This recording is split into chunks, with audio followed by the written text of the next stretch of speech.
see? Yes. But how comes with all our satellite visibility we don't see their cities? You do. I have a picture from Gordon Cooper from 1963 over the Tibetan Plateau, in which you can see, and we'll see that. In fact, I should show this very shortly here, quickly.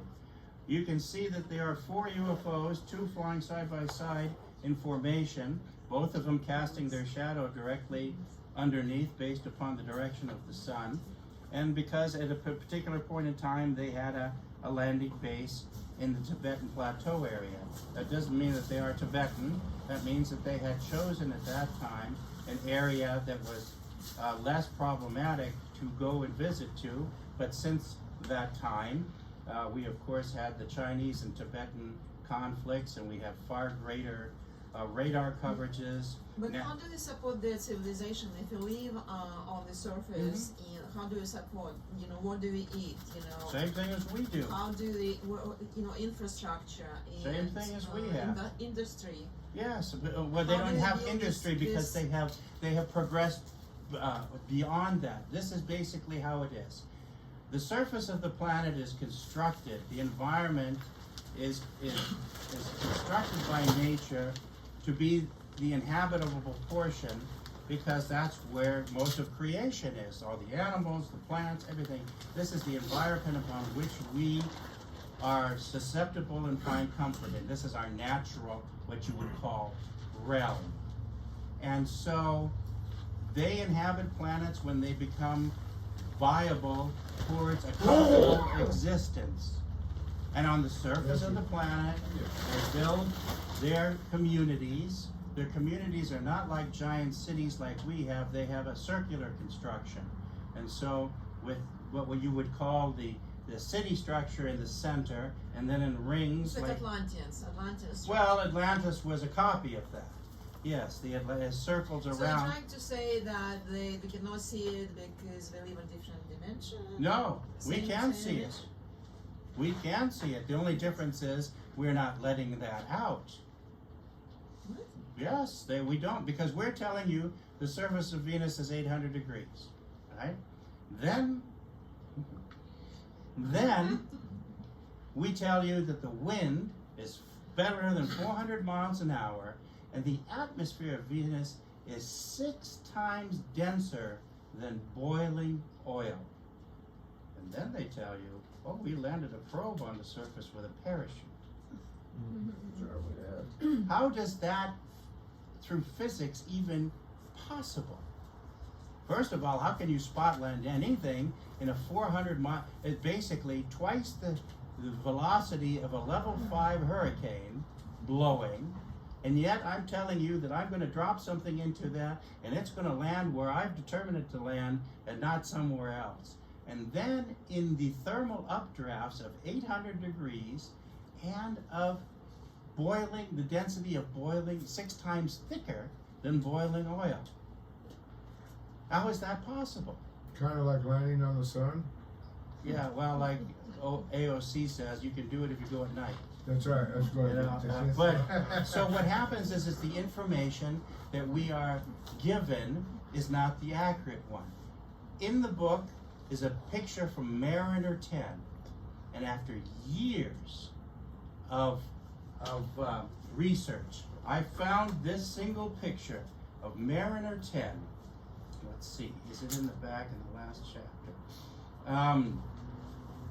If not, it will be. And it shows a planet with blue sky, white clouds, and even better than that, polar ice caps. You tell me what kind of polar ice caps exist if it's 800 degrees fair. That is the only picture of that was released publicly of that particular photographic sequence. So you can see for yourself that it's not what they're telling you is the truth. Look at Mars. They tell you Mars is the atmosphere is 100 times thinner than the Earth. Yet they're telling you we just sent the helicopter there, the helicopter drone, and it's flying around all over the place. Well, think about this. If you've got atmosphere that's 100 times thinner, do you then have to have helicopter blades that are 100 times longer? do you then have to have a rotor speed of 100 times faster than the average drone, which is about 4,000 revolutions per minute? So you find that what they do and what they tell you is two conflicting things. They tell you that we have cloud storms on Mars up to 60,000 feet. Well, it's not possible in an atmosphere that's 100 times thinner. It isn't, and we know it. And the authors of The Face on Mars, which was Crawley and Hertak, we talked to them in Australia in 1985 when my father was doing a lecture at the University of Brisbane. And that book was published only in Australia one time. He said not a single publishing house was willing to touch it. And he said, we can show you definitively from the photographs from Viking and other probes that there was not only a past civilization on Mars, but there's a current one too. So we're trying to say that all these organizations which just control information and don't let it leak, or if something leaks, they find a way to keep these people quiet. Because I think to some degree that information is leaked occasionally. Because if you have a large force of negative influence, you will always have a portion of positive influence. It may not be as large or as influential, but there's always two sides to everything. Like they say, you have two ends to a pencil, and you cut it, you still have two ends no matter how small you cut it down to. There's always an opposite to it. And so what happens from the scientists that we have met too is, yes, they have, for lack of a better word, quietly or secretly let a certain amount of information flow that should be noticed with the volume of the other information. They have to be careful of not jeopardizing themselves too much either. And so you have to be able to go through this information when it comes out and start to cherry pick that which is valuable and has accuracy to it. Nobody is slapping the whole plate down in front of you and saying, here it is, digest it. That won't happen. Like I wrote in chapter 9, disclosure is an illusion. And it will never happen. How many times have I heard it? I did a conference in LA in '92, and they were always saying, oh, disclosure's coming 6 months away, undoubt. Well, here we are 20 some years later, and it hasn't come, and it won't come. Because they will never admit to deceiving you to that extent to begin with. They will never jeopardize the reputations of the previous people and the careers of those who have followed them. Oftentimes they are relatives and relations of scientists and doctors. They do not want to jeopardize the funding that comes from the government, because as we look at our major universities, they are being funded through the government, and now there's a big hoopla of why we should fund racism and disparity and things like that as well. So, many questions come up. But they're not giving you the truth about the environment on other worlds for a purpose. Because if they would admit that there is some type of development on these planets, then all of a sudden you can't deny the UFOs anymore. It would be like saying human beings don't exist, but right down the street is a house with a bunch of people living in it. So they must create a double lie in order one lie to support the other one and the other one to support the other, because that's the only way they can keep the story together. And any more with that would unravel. Does that answer any of what you were looking for?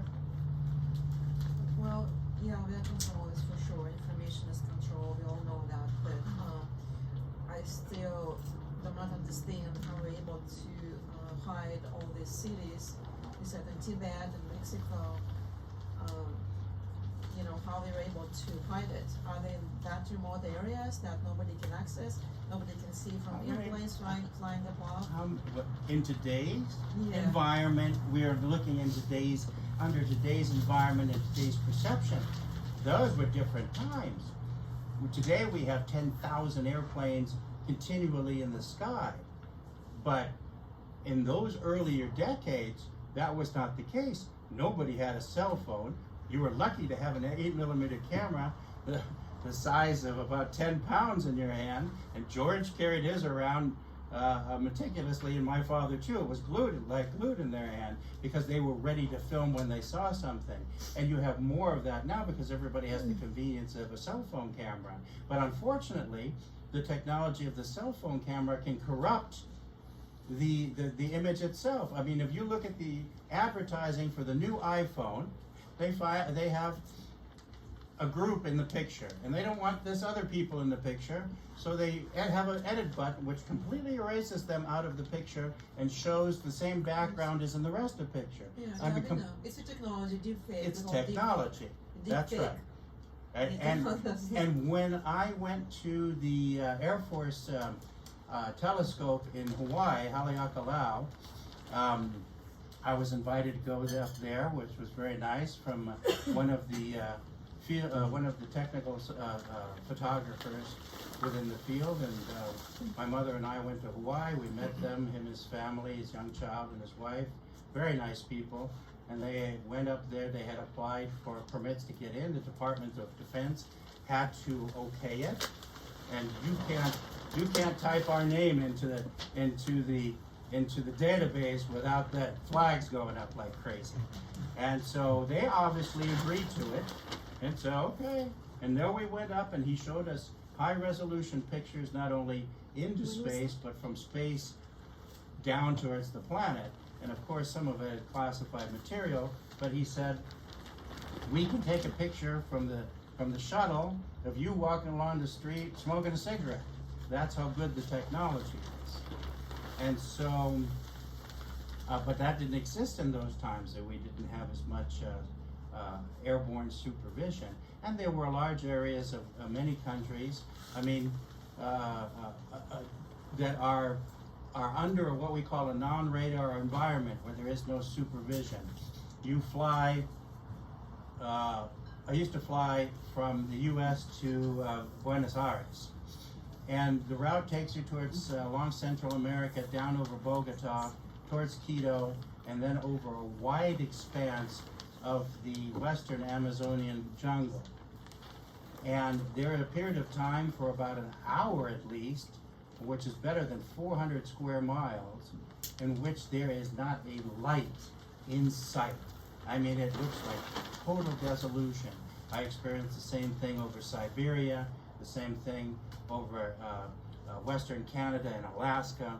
But anyway, we're flying along, and down out of the jungle comes an illuminated device that comes up very much like the one pictures are taken from Gemini, and I'm going to show them to you right now and stop gabbing. And come out of the jungle, hover in the air, slowly start to move maneuver, and then shot straight out into space at an immense speed. And I said to the other guys, I said, boys, what do you think that is? And nobody made any comments.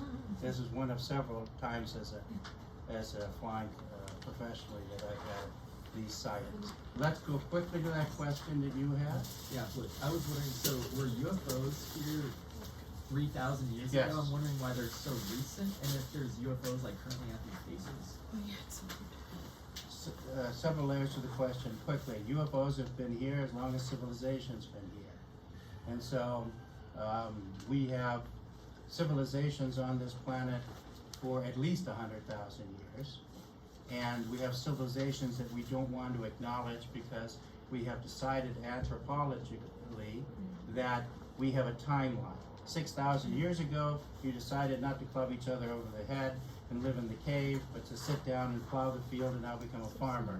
And when you got bored with that, although you never did that before, you decided to create pottery and artwork out of the clear blue sky. And none of that is true in a sense.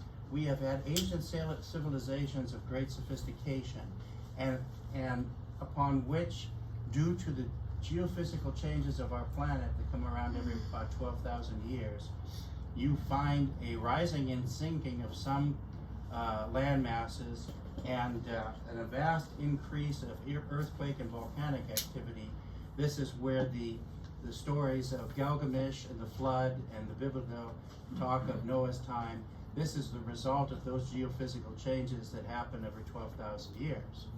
And the severity of that can both based upon where our planet is, because we have an 11,000 year cycle. The sun has one as well, and the combination of these two, when they manage to align together occasionally, can create a greater intensity than one would do solo.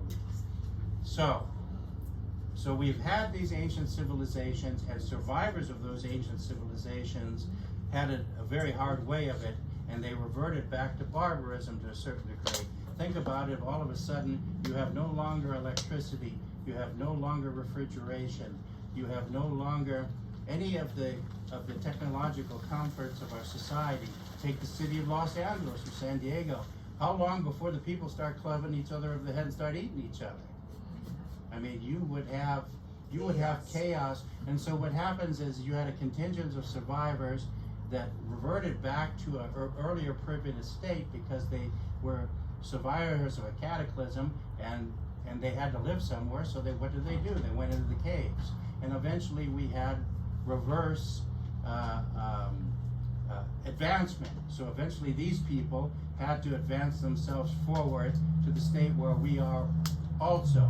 But there were areas around the planet, certain societies like Egypt, India, and other places, which maintained a more cohesive retention of the earlier technology, and they applied it then into their civilizations.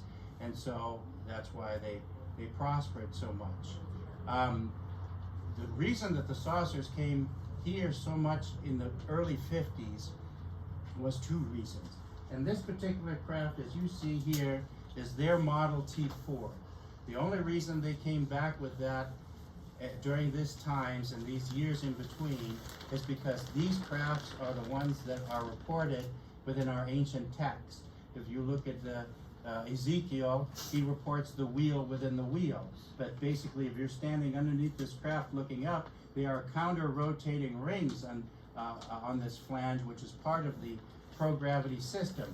The flange here also rotates, and the one on top of it rotates. So there is a gyroscopic effect, like a top. It is said that if you could spin a top fast enough to the opposite rotation of the Earth, a gyro, it would then start to nullify gravity and throw itself out into space. And using the same principle, they use pro-gravity, pro-matter, nothing anti. They don't fight against the power of nature. So these crafts came then because in our ancient scripture, that's what was described. And they wanted us to recognize that they were back, and we had record of that. And if you look in Roman, and oh my God, the wheel within the wheel, the flying scroll, the pillar of fire by night, I mean, there are almost 400 references in biblical text alone.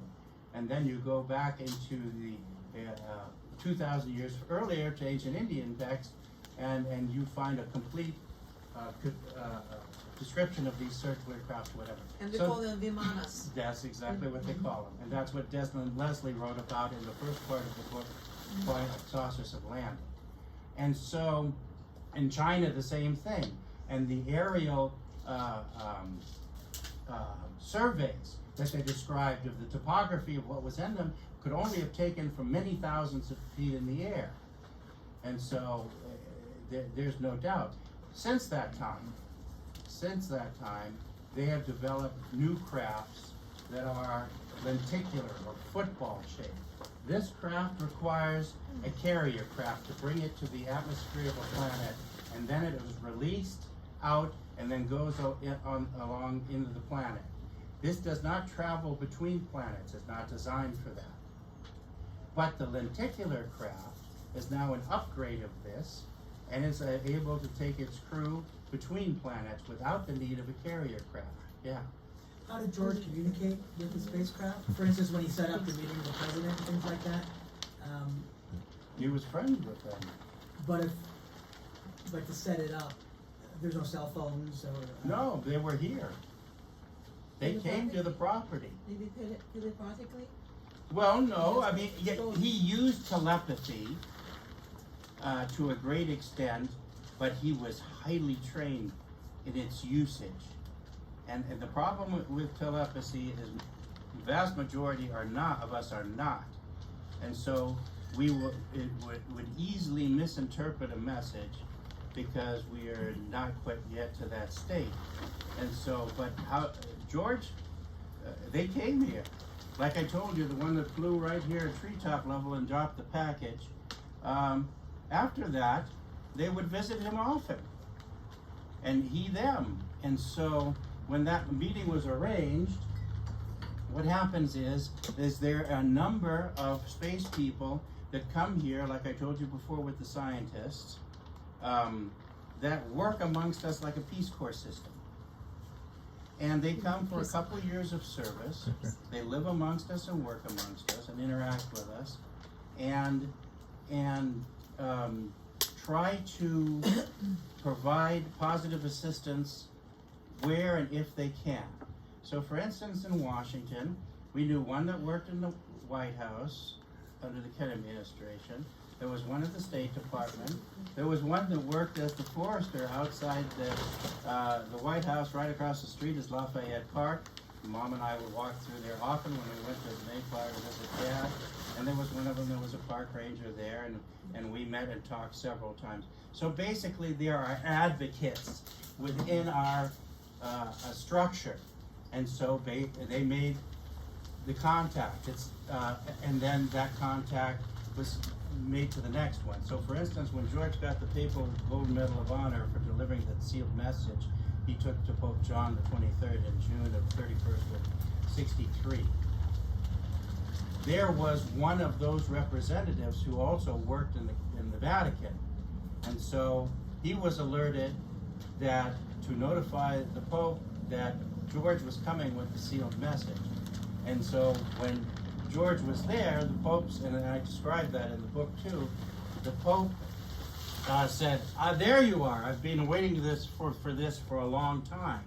And so the people are for a short time within the structure of our own governments as well, because they know that the greatest change comes from within and not from without. We have to be motivated to change from within. If somebody comes and says to you, well, we're going to make you change, the first thing we do, and the only time we do it, is band together in unity in order to fight that which comes to make the change. But when the change comes within our own structure, then it has a greater affluence. Here's the gold medal from the Pope that I carry along as well. And the funny thing is, George carried it in his pocket, and Desmond Leslie was with him, and George was trying to find something in his pocket, and he was emptying his pocket out, and he pulls this out, and it also has a cover to it. It has the papal seal. You can hardly see that anymore, but inside it says George Adamski and blah, blah, blah. It was written in there by the Pope. And this was a private meeting. This wasn't through the front entrance of the Vatican. It has nothing to do with the cardinals and the bishops and everybody else. This was directly to that particular representative because he knew as well. So there are, I don't like the word agents, but they are representatives all over the place, and those rotate.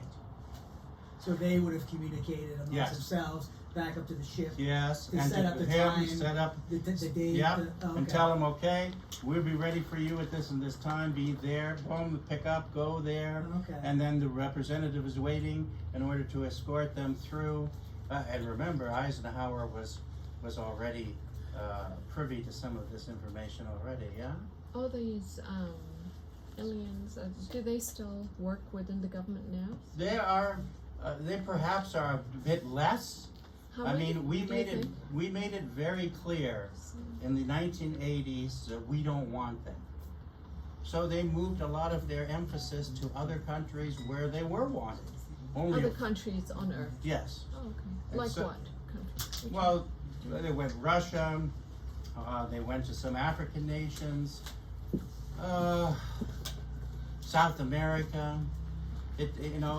They found less resistance where we, America was forcibly involved in into the destruction of this information and this connection as much as possible. We basically became the world aggressor. Whether we like to admit it or not, there isn't anybody in this room who doesn't know or can easily find out that we fight as nasty as any of our so-called enemies. We have assassinated leaders of foreign countries, even if they were democratically elected. We know Allende and in Chile, I believe it was, and other places. And so we create a great amount of disruption if we can get away with it.